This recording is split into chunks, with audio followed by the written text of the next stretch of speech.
আসসালামু আলাইকুম রহমতুল্লাহি ওয়াবারাকাতুহ। সম্মানিত দর্শক, আজকে আমি আলোচনা করব যাদের অন্তরে জিনেরা ওয়াসওয়াসা ডালে এবং শয়তান ওয়াসওয়াসা ডালে, ওয়াসওয়াসার মাধ্যমে যাদের শয়তানে ক্ষতি করে, জিনে ক্ষতি করে, ওয়াসওয়াসাটা কেমন?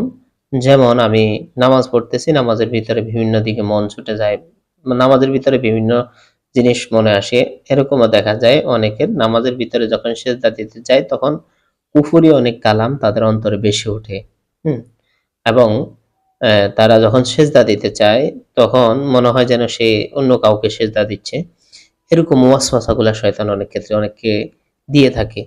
এই সমস্যাগুলা ইদানিং বেশিরভাগ যুবক এবং যুবতী শ্রেণীর যারা রয়েছে এদের এই সমস্যাটা ইদানিং বেশি হচ্ছে। তো এই সমস্যা থেকে বাঁচবেন কিভাবে? নামাজের ভিতরে দেখেন আপনি যখন সূরা পড়তেছেন মনে হচ্ছে যেন আপনার মুখ দিয়ে অন্য কিছু বের হইতেছে, সূরা বের হইতেছে না, সূরা বের হইতে চায় না। এমন অবস্থায় আপনার করণীয় কি?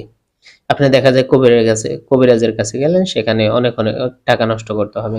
তা আমি ইনশাআল্লাহ পবিত্র কোরআনুল কারীম থেকে ছোট্ট একটা আমল আপনাদেরকে আজকে শিখাবো।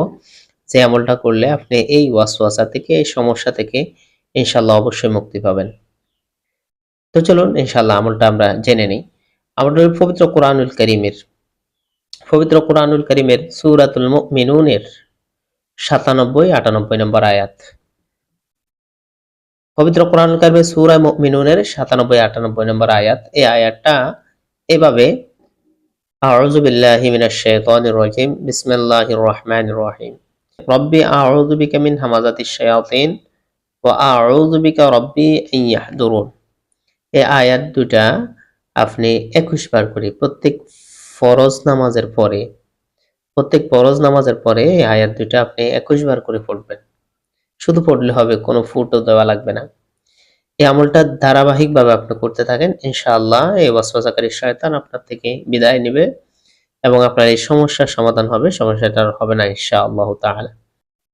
প্রিয় দর্শক, আপনারা যদি আমাদের ভিডিও থেকে কোনো কিছু শিখতে পারেন এবং কোনো কিছু জানতে পারেন তাহলে অবশ্যই আমাদের এই পেজটি আপনারা ফলো দিবেন এবং আমাদের সাথে থাকবেন। ধন্যবাদ। আসসালামু আলাইকুম ওয়া রাহমাতুল্লাহ।